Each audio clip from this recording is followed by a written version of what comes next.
Today's property show. I'm Kieron Bateman. I should be here with Shaz Nawaz, but once again, he has abandoned me for the second week in a row. Unreliable. No, I'm joking. I'm only joking. He's off in Pakistan, and I hope he's having a good time. He tells me he's working hard. Let me know. Call in. Let me know if you think he's working hard. You can contact us on 01733 602 133, or you can text on 07411 191 062, or you can comment on the live stream on Facebook, YouTube, Twitter, or Twitch. Call in. Let me know. Let me know if you think Shaz is working over in Pakistan, or if he's just having fun. I think he's just having fun. No, I'm joking. He worked very, very hard. This week on the Property Wise show, the show that's all about property and property investment. Any information I give is not financial advice. It's not anything like that. I'm not qualified to give financial advice or investment advice. So this is just words from my own experience and from what I've learned from Mr. Shaz Nawaz himself. So with all that out of the way, let's get into it. So this week I wanted to cover a few things that we've touched on a bit in previous shows, and that is what numbers you should be looking at and tracking, that so you know whether or not your property investment, your property business is profitable, it's doing well, it is something that you should potentially continue with, or if you should look at it and go, that's not working for me, maybe I should try something else. So the ability to make good decisions in order to grow your property business, the best way to make those good decisions is with access to the right information at the right time.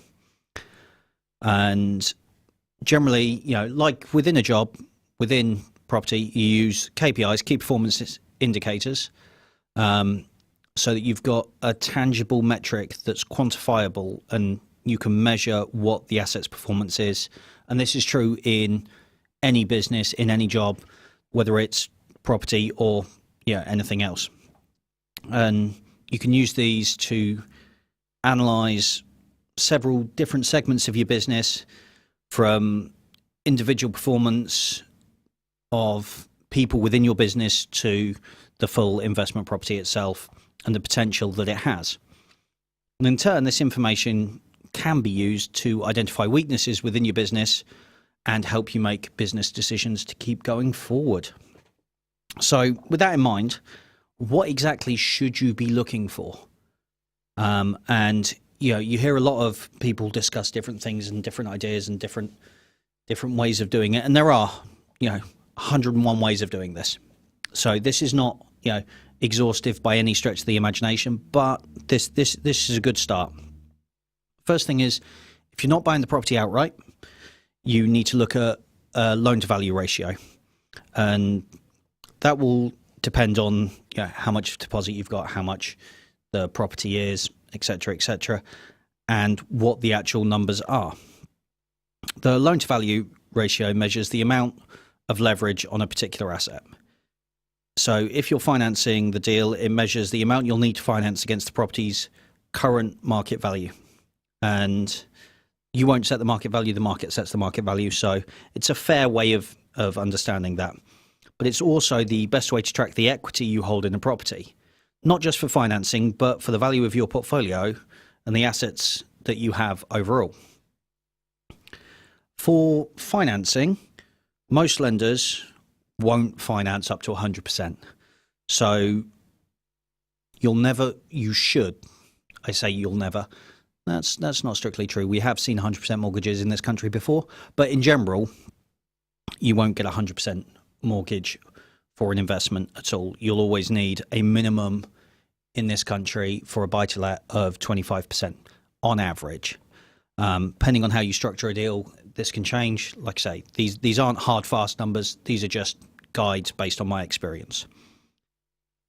So if you've got a £100,000 property, generally you'll need to put a £25,000 deposit down.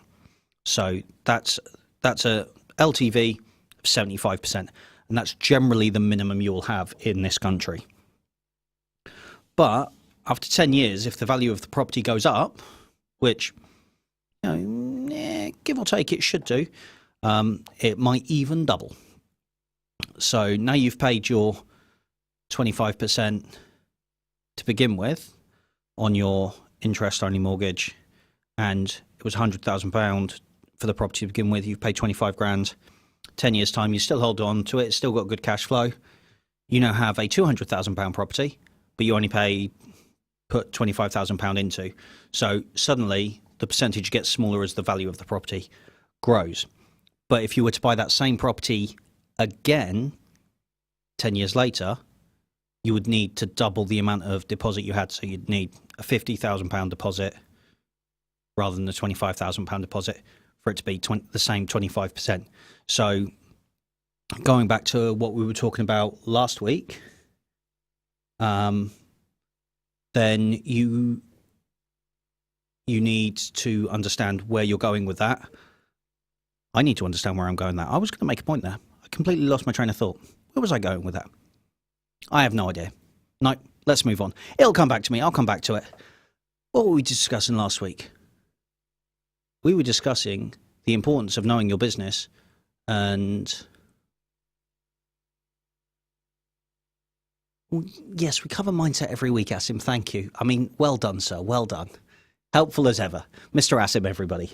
Oh, thank you for the comment on YouTube. Is this your actual dream job? I'm willing to share. Why don't you call in? Then you can be on the radio too. And then we can have an actual discussion. The number to call in if you want to call in is 01733 602 133, or you can just text 07411 191 1062. Not 8. Okay, fair enough. Yep, that's fair. Well, when that happens, we will still be here, I'm sure.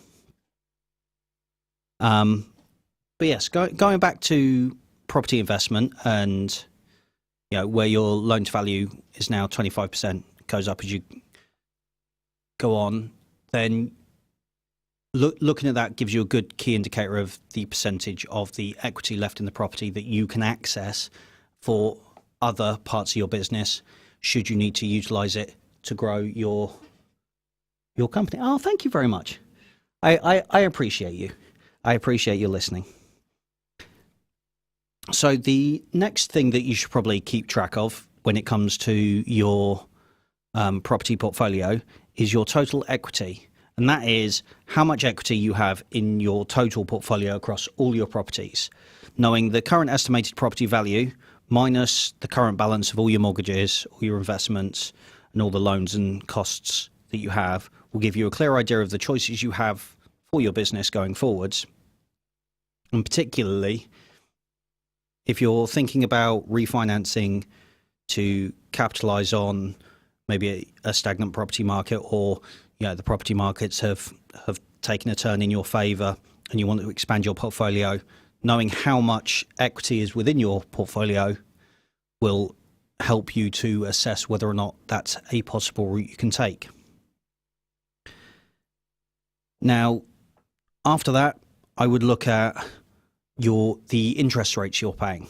So your portfolio, based on your interest payments and your income or rental income, it will be used by some lenders to determine the resilience of your portfolio and whether or not you'll get certain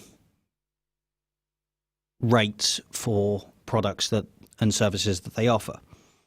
And knowing what your interest rate is overall and how much you're paying across the timeline of your property business within each property. What's the word I'm looking for? The word I'm looking for is added all together across all your investments.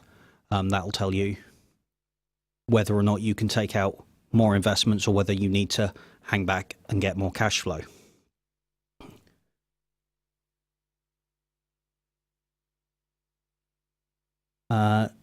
No, I don't actually know how many people are listening to me right now.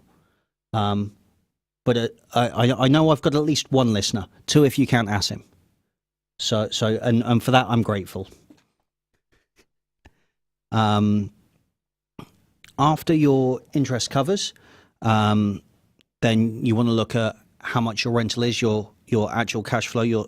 So you should stress test each property across your entire portfolio to see whether at the current interest rate and mortgage monthly cost, if your tenants stop paying or if you have a void and you've got no one in your property, does your portfolio cover the costs that you need it to cover?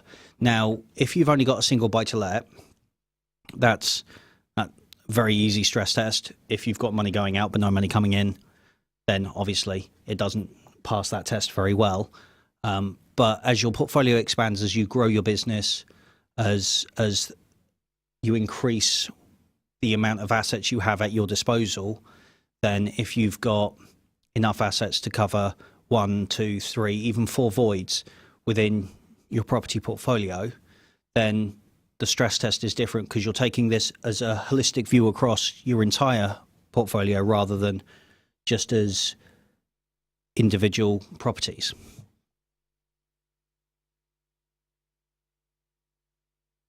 This is an actual radio station. Yes, people will hear you right now if they listen to my station on the radio. Yep, people will. So, needless to say, that covering all of your costs across your entire portfolio is key to making sure that your business is successful and is growing. Some people will look at property investments where they just break even, and I think for me personally, that's a very dangerous place to be, very risky place to be, because if you're just breaking even and just covering costs and you're not making anything on top of that, if something goes wrong, there isn't anything spare for you to do anything about it. So if your tenant needs a new boiler, a new bathroom, a new kitchen, whatever the thing may be, that's going to come out of your own pocket. It's not going to come out of the margin that you've made within your business. And that brings it round to looking after your tenants and making sure that your tenants are happy, making sure they've got everything they need to get and need to have to make them, want to stay in your properties longer, want to be there and enjoy living with you as a landlord.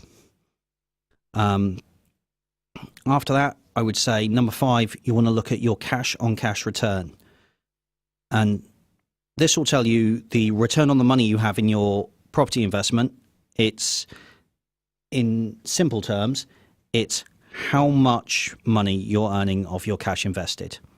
And this is a important metric because unlike other metrics, this includes the cost of the debt, the interest rates, and your mortgages and how much you're going out versus what's coming in.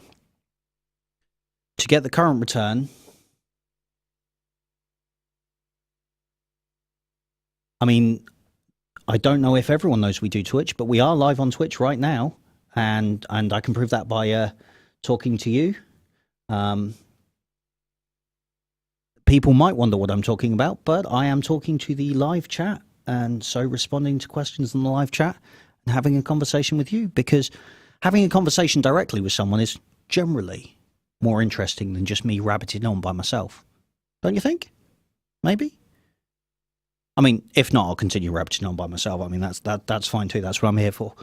But if you want to get in touch, call 01733 602 133, or you can text 07411 191 062. And as we've just discussed, you can comment on the live stream. We are live on Facebook, YouTube, Twitter, and Twitch. That makes me officially a Twitch streamer twice over. Interesting. But yes, so going back to your cash on cash return, to get the current return on the total amount of cash, either in a property or in your portfolio, you need to take the net cash flow after your mortgage debt interest rates have been calculated and divide that by the total amount of cash you have in any particular deal.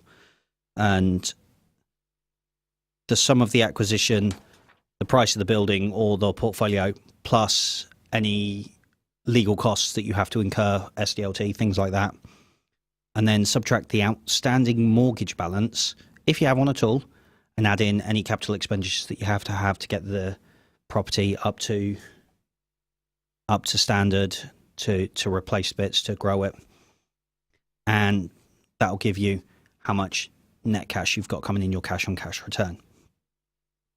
Now, playing around with the cash on cash return can help you determine the best way to finance a new investment, and it's generally good to use when you're choosing between a personal investment and can help you forecast your returns during the years you anticipate to have capital expenditure or to keep growing your business. Now, the gross rent multiplier, GRM,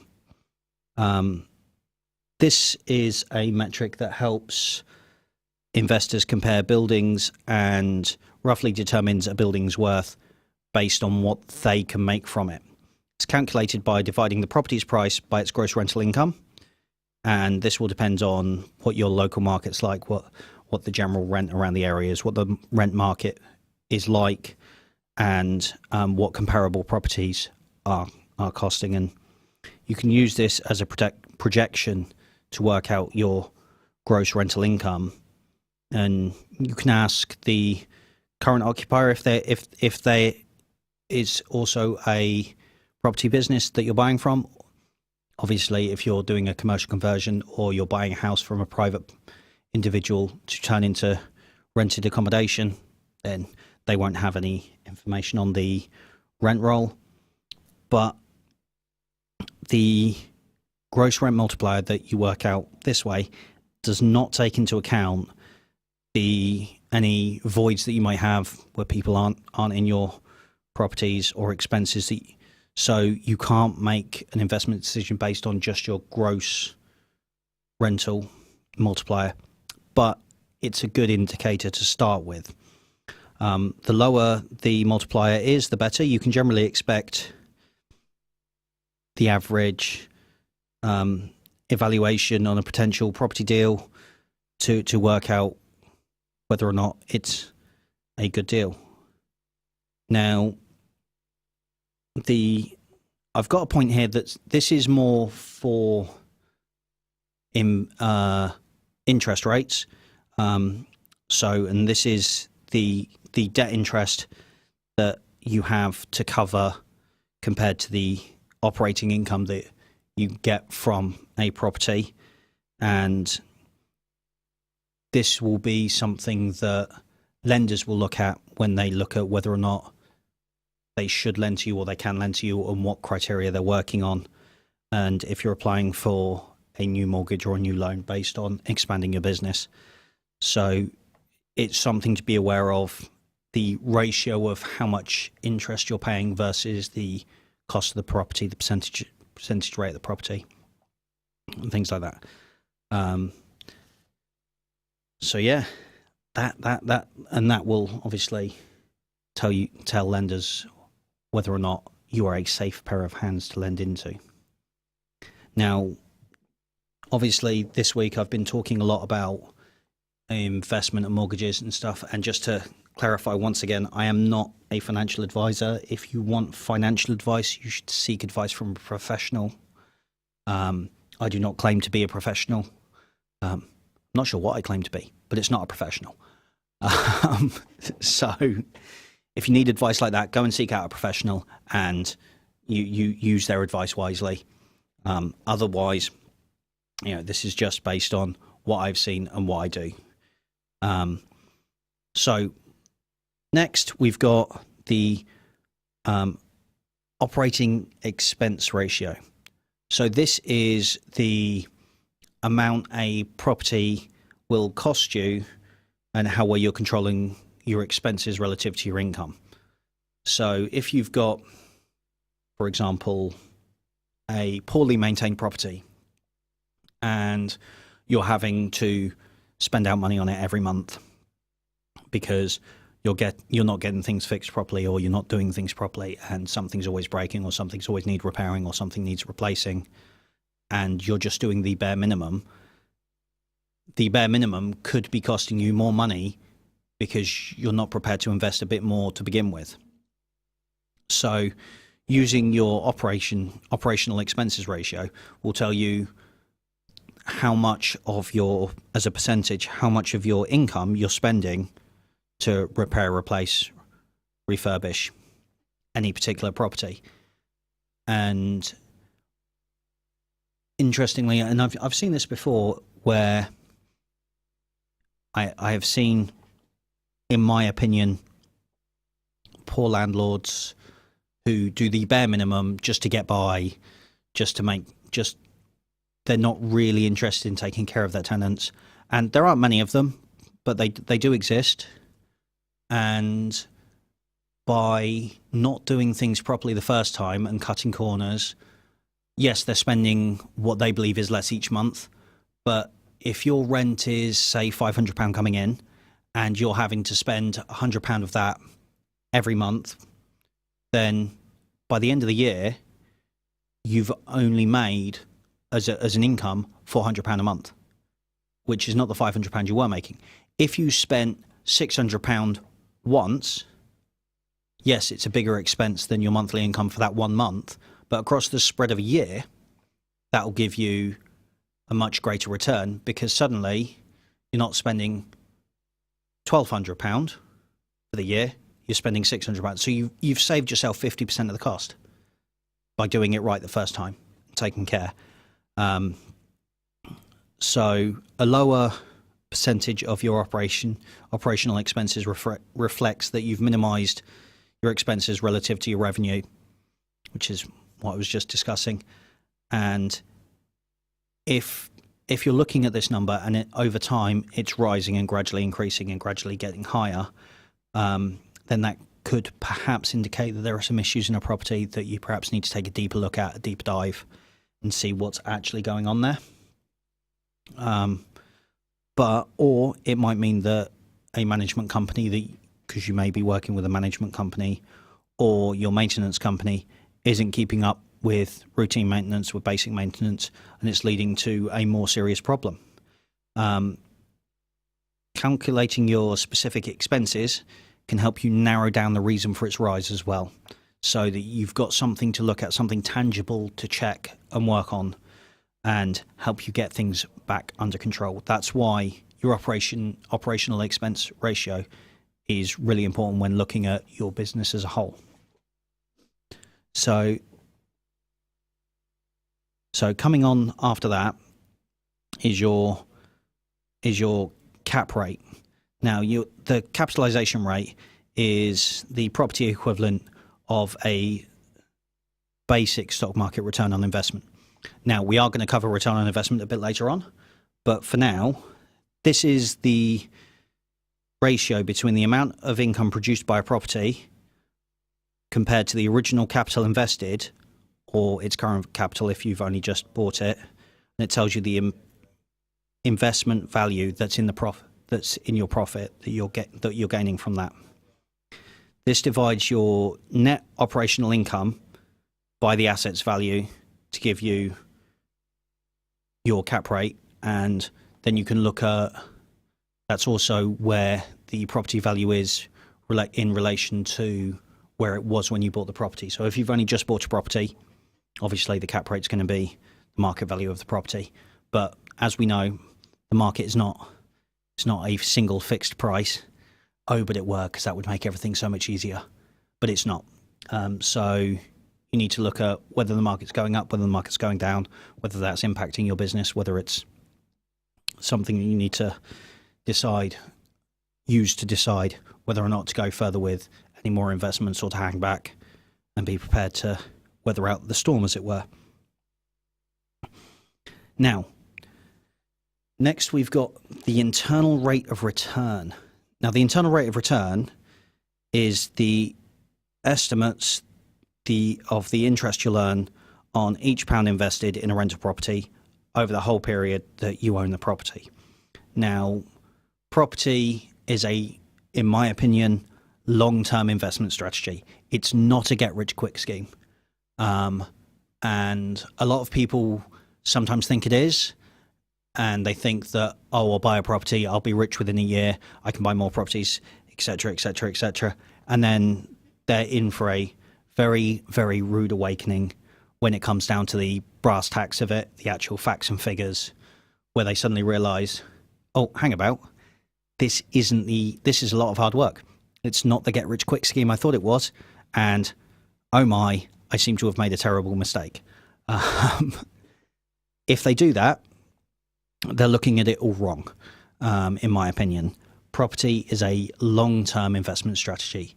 When I buy a property, I look to hold on to it for a minimum of 10, 15, 20, 30 years.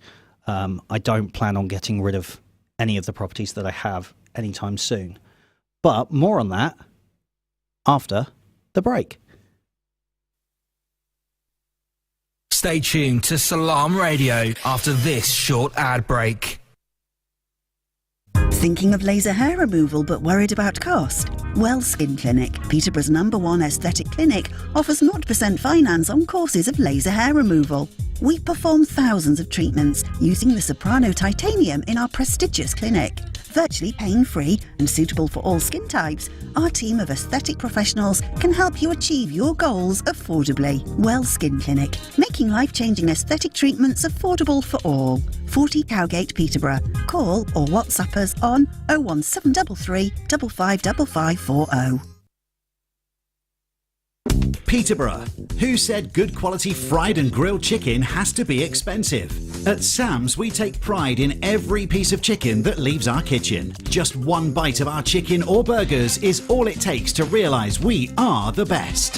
Visit us at our brand new place at 333 Lincoln Road, PE1 2PF. Or order a delivery through Just Eat, Uber or Deliveroo. Sam's, the home of great tasting chicken for over 30 years. And this is a race against time. We urgently need you now to donate your zakat and sadaqah and to save lives across the world. When you have clothes, you can cover up. When you have food, you don't go hungry. When you have ways to keep warm, you don't feel the cold so much. Don't forget to help them survive through winter. So that's why we urgently need you to come forward now and donate your zakat and sadaqah at muslimhands.org.uk. Keep them warm, keep them alive.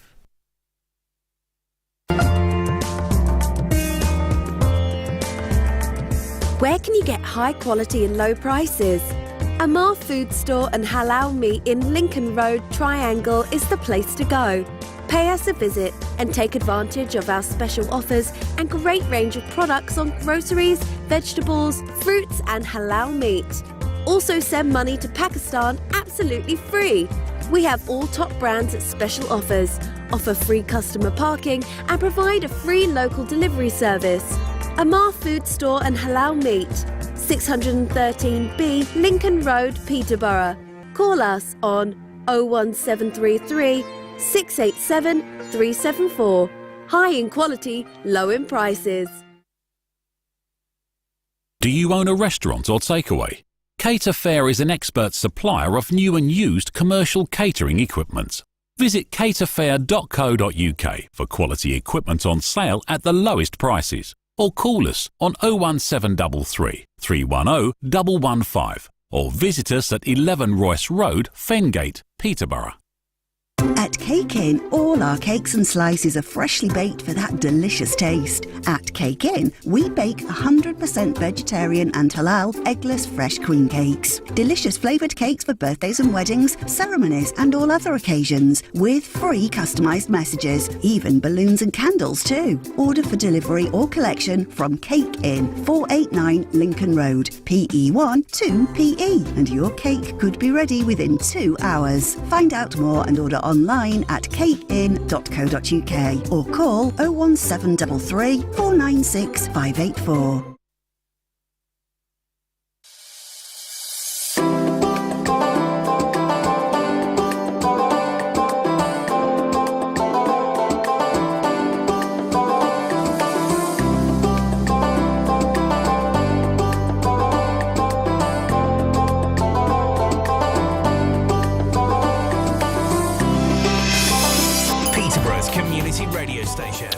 Assalamu alaikum. Good evening and welcome back to the Property Wise Property Show here on Slam Radio. I'm Kieron Bateman. I would normally be conversing with my partner in crime, Shaz Nawaz, but once again, for the second week running, he has abandoned me. I hope this doesn't become a running thing, because if it does, then I'm going to be here by myself a lot every week from 6 till 7. And if you don't want me to be alone, you can feel free to get in touch. You can call the studio on 01733 602 133, or you can text me on 07411 191 062, or you can comment on the live stream on Facebook, YouTube, Twitter, or Twitch. And this week we are talking about property investment, as per always, but more specifically, KPIs and numbers that you should probably be tracking just to see how healthy your business is and whether or not an investment is good for you or not. Now, before I get back into it, I will just remind all of you fantastic listeners out there that I am not a financial advisor. I am not in a professional capacity here. All the information I give out is based on my own experiences and what I have learned doing and working within property over the years, and from what I've learned from great mentors and more learned people than I, people like Mr. Noaz when he is here. If you do want financial advice, like I say, I'm not qualified to give it. Go and speak to a professional and they will give you professional advice. That's what they're there for. Me, I'm just here to talk to myself about property. Yeah, I've got nothing to add to that. I thought I was going to go somewhere with that, and I just road ended, didn't continue driving, saw a field, decided not to go into it. But going back to what we were talking about before the break, we were talking about the internal rate of return and what it means for your property investment business and for your businesses in general. So just a quick recap, it's the interest you'll earn on each pound invested in a rental property over the entire period that you have it. And for me personally, as I was saying, property is not a get rich quick scheme. It's a long-term strategy, and I intend to hold my property investments for many, many years, as long as they are generating good cash flow and they're giving someone a nice place to live. And that's just my personal strategy. I choose to hold on. So trying to work out your rate of return, if you only plan on holding for 10 years, your number will be completely different to the numbers that I will look at. However, this also, so once you know how long roughly you're looking at holding something for, you can work out the rate of growth that the property has and the potential it has to generate income. This calculation goes beyond the pure net operating income and the purchase price and rental yield that you work out, because we're looking at a longer period of time. When you calculate your internal rate of return, you set the present value of the property to 0 and use a projected cash flow for each year you plan on holding the building. The net present value represents the value of money now to you versus the future once the money has accrued and compound interest has been added into it. It is can be a complicated formula. So most investors use an Excel spreadsheet just to speed up the equation and to work it out. You can find many resources online to help you do something like this. And while a lot of investors use this to compare properties, it does have limitations. And one of those limitations is this calculation assumes a stable rental environment where you have no unexpected repairs. The properties the properties are generally without voids just as an overall arcing idea. So, like with many of the other things that we've been looking at that I think you should track, it doesn't work in a void. It doesn't work in isolation. You've got to look at the entire picture, step back and go, okay, well, that means that shows me this shows me that, and take a holistic view at the entire picture rather than a snapshot of one side or the other. It's a bit like if you stand in a parking lot and you've got no frame of reference to a number on the ground. If you look at it from one point of view, it can be a 6. Another point of view, it can be a 9. So just bear that in mind when doing your calculations. So that's something to bear in mind. Now, next I would look at the net cash flow, the actual cash flow that is based on your actual income minus your actual monthly expenses. I know I said actual a lot there, but I feel it's important that net cash flow isn't a projected theoretical number that we use in sometimes, some of these calculations where we go, well, in theory, house price will double every 7 to 10 years. Okay, so if I bought a house now, £100,000, £25,000 deposit, that's an LTV of 75%, but that 75% drops to 37.5% over the course of 10 years. I think that's right. I could be wrong. Call in. Let me know if I got my numbers wrong. I think I did. I don't have a calculator here with me, but I'm sure somebody out there will figure it out for me. But the point is, you'll get the idea. So this net cash flow is using the actual figures that you've got to hand, so you know exactly what's going in, and that will tell you, your net cash flow is often different to your gross cash flow, which is solely your rental income minus your fixed costs. So, but overall, your cash flow is a sign of how well your business is doing, or in some cases, isn't doing. Because not every business is profitable, and a lot of people make a lot of mistakes, and we all have to learn those mistakes, and sometimes it costs us a lot of money. Property can yield some very expensive mistakes, but it can also yield some very, very good returns. And your cash flow is your net cash left at the end of the month after you've received all your rents, you've paid your expenses, and your costs, all your other costs are covered. If you rent a building for, I'm going to pick big numbers here just because it's easier for my brain. This isn't something I suggest, but I'm a simple human being. So if you're renting a building for, say, £2,000 a month and all the costs are £1,200 a month, then your net cash flow is £800 a month.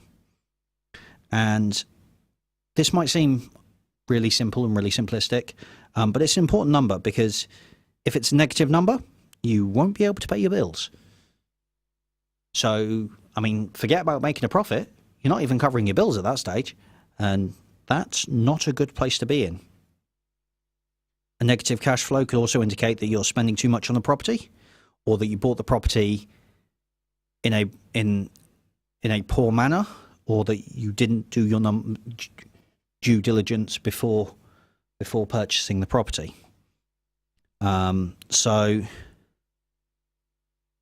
If you are in a negative number, I would look at the associated expenses, and as I said earlier, with some of the other KPIs and indicators, if you're looking at taking a holistic view at an entire portfolio, this changes things slightly, because you're looking at it from a complete business perspective rather than an individual buy-to-let. If an individual buy-to-let is in negative cash flow, that's costing you money each month. But if you've got a full property business with multiple properties within it, or HMOs, service, etc., things like that, then if you're looking at it from a business perspective, one property might be in negative cash flow, whereas the others are all in very positive cash flow, and therefore it might fly under the radar a little bit, and they'll balance each other out over the long term. But this will show you, if you do it on an individual property basis and on a business-wide basis, where your cash is and where the associated expenses are. So after that, I would look at your yield. Now, it's important to stay on top of your gross yield of your portfolio, and this is the annual income generated by the asset, so the property, divided by the price of the property. Now, that should be current price and current rental yield. So if you take a property, say it's £150,000, and you're renting it out for £500 a month, then you multiply that £500 a month by 12, giving you 6,000. 6,000 divided by 150, multiply 150,000 multiplied by 100 will give you a percentage result, which is the percentage of yield that you are earning from that particular property, that asset, each year. Now, obviously, it's important to stay on top of your yield, because rents change at different rates to property inflation or property deflation. So your rents might go up, but the price of the property might go down, which would increase your rental yield, or it might go the other way, and the price of the rent may stay the same. The price of property might increase, which means your percentage will actually decrease. And so it's important to stay on top of your gross yield of your portfolio and of the individual properties, because it will give you a good idea of your projected figures for the year and growing, and give you a good, clear view of what's going on within your portfolio. Next thing I would track is your payback period. Now, this will depend entirely on if you intend on owning all your properties outright, or if you are going with interest-only mortgages, or if you are going with a repayment mortgage. And each of them have their own pros and cons, but I feel that is probably a conversation for a professional and not for me. So I'm not going to go into that too deeply. I'm just going to say, do your due diligence, speak to a professional, understand what the risks and benefits of each are, and make a decision accordingly, and according to what you view and what you want to do with your business. I know some people that want to will only buy a house when they can own it outright. So no debt ever. And for me, personally, I would say if you're buying a £100,000 house and you're buying it outright, that's fantastic. You've got no debt on it. But I would leverage that into 4 properties and buy £400,000 properties at 75% loan to value. So, like I say, it's down to personal preference at that stage, what you want to do and how you want to take it.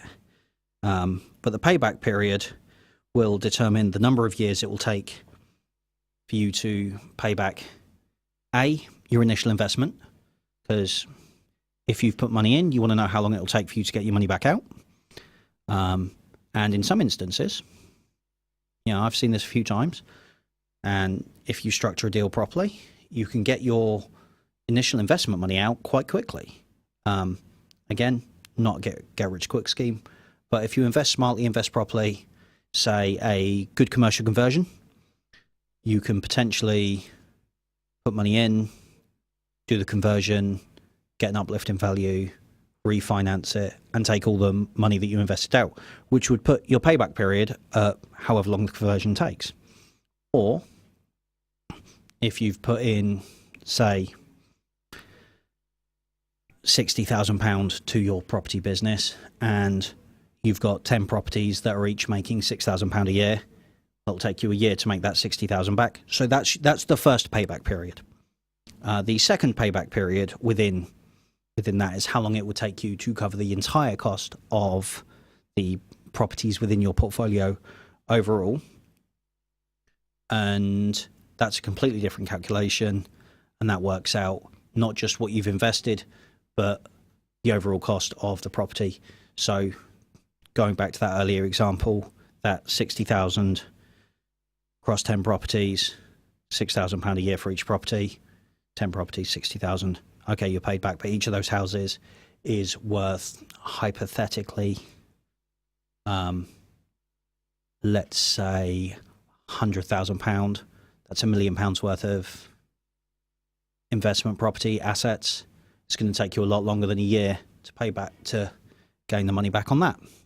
So it's two calculations in one. You got 2 for 1 there, but it is important to check to see if you're heading in the right direction. Now, the one that I said I'd come back to and cover earlier is your return on investment. Now, I know a lot of these sound similar, and to a degree, they are, but they're all metrics that are working out slightly different calculations at slightly different rates to give you a broader, wider overall picture of your business and how your business is performing. And so that's why they're all similar, but not they're all the same, but not the same, if that makes sense. So the return on investment is the annual profit that you make from whatever asset you invest in, minus all the costs generated by your portfolio. So divided by the cash that you have to put in to get to that stage. So if you're making an investment in anything, you want to know how well your investment's performed, or maybe you want to see how the investment would have performed previously. This metric does that. It tells you how much money from a given investment property is going to come back to you. So it is quite an important metric. But again, when you're looking at these metrics, don't forget to include things that a lot of people, when they do these basic calculations, do kind of trip up on, is things like management fees, investment fees, interest costs, repair costs, maintenance costs. If you've got a lettings agent fees, all of these SDLT, things like that, investment costs that just you have to go over and have to get included in the calculation. Now, after that, I would personally track your average rent price per property.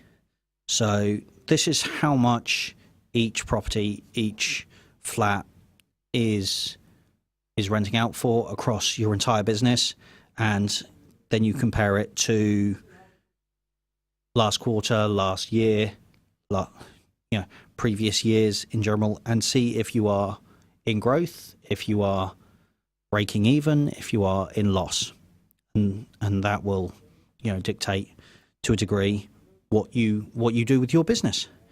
The average rent price per property is your total monthly revenue divided by the total number of properties that you have, and that will give you the average rent that you charge across the board. And then, as an investor, you probably want to keep track of your average mortgage rates across all of your assets, all your properties within your portfolio. Now, this is one of those things that will help you ascertain how much of your cash flow is going out in expenditure based on pure mortgage rates. After that, something I like to track is the average cost of acquiring a new tenant, because realistically, it would be lovely, it would be nice if everyone owned their own properties, but that's not what we have.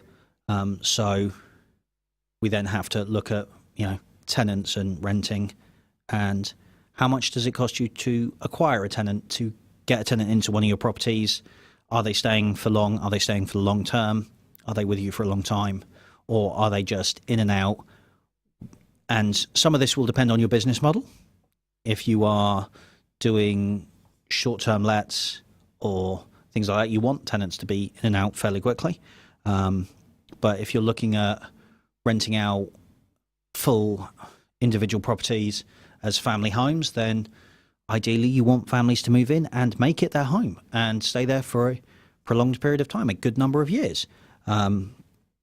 So all of that combined works into how much does it cost you to market and essentially sell your particular property within your brand, and this will tell you how effective your marketing is. It'll also tell you how long people are generally staying with you, and how much it costs you as an expense within your business, because this will creep up on you like a hidden cost. If suddenly you've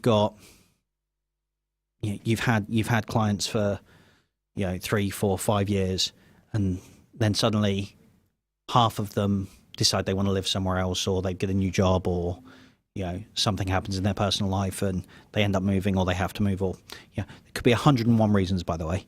But the short and long of it is they move out. Well, that suddenly you've got an unexpected cost that you weren't anticipating, because you've had 5 years of good tenants where you've looked after them, they've looked after you. It's a nice symbiotic relationship. And then all of a sudden you've got voids. So now you're having to cover all your costs, all your mortgage rates, all the rest of it, with no one in your properties. And then on top of that, suddenly you've got to find marketing costs, management fee, agent fees to try and market your properties across through their individual agencies. And there are a number of ways of doing it, but the point still ends up at the same: is it costs you money. And if you haven't got that factored in, then you can't plan for it. And if you don't plan for it, failure to plan is planning to fail, as a much wiser person than I once said. Can't remember who, otherwise I would tell you who I just quoted that from. But the point is still the same. It's one of those things that you need to have in the back of your mind, that maybe people aren't going to be with you forever, and you need to factor that in. After that, you should know what exactly what your expenses are in terms of, on average, across all your portfolio, across all your properties, how much are you spending each month on repairs, on maintenance, on agent fees? Are you operating a HMO, which includes other fees, and are you operating a property which is all inclusive, as it were? So you are covering the electric, gas, water, etc., but the rent is slightly higher to compensate for that. It depends on your business setup and your business model. So all of these things you should track to make sure you know where you're at. And if you know exactly what your expenses are and what the potential expenses might be, down to the penny, you're in a much stronger position to take a look at your business and go, well, if everybody left tomorrow, I know exactly where I'm at. If everybody stayed for another 10 years, I know where I'm at. If everybody's boiler broke down tomorrow, I can get it fixed. I can get it repaired. If half of them need a new kitchen, the other half need a new bathroom, I know where my expenses are going. And it will allow you to make those informed decisions and to plan for those eventualities at some point, because at some point these things will be old and tired and need updating. And that is the nature of the business that we are in, or at least I'm in. I hope you are too, but maybe you're just listening to get some ideas. After that, I would look at... I said after that a lot, haven't I? Is it annoying you? Because it's starting to grate on me. Call in, let me know. But after that, I would look at average void levels. And this will tell you another metric on how often tenants are in and out of your property and what the tenant turnover rate is. And if it's a very high turnover rate, it gives you a chance to look at what you're doing, how you're doing it, how you're operating your business, and whether or not you should change it to try and elongate the amount of time that tenants stay with you. Now, I've just got about 30 seconds left to tell you about what's coming up next. What's coming up next is next week, Shaz will hopefully be back in the chair with me, and don't worry, I will give him a grilling about where he's been, what he's been doing, and we can talk about how his trip to Pakistan was. And I'm sure we'll fit some property in there somewhere too. So until next week, enjoy the week, have a good time, and I shall see you in a week.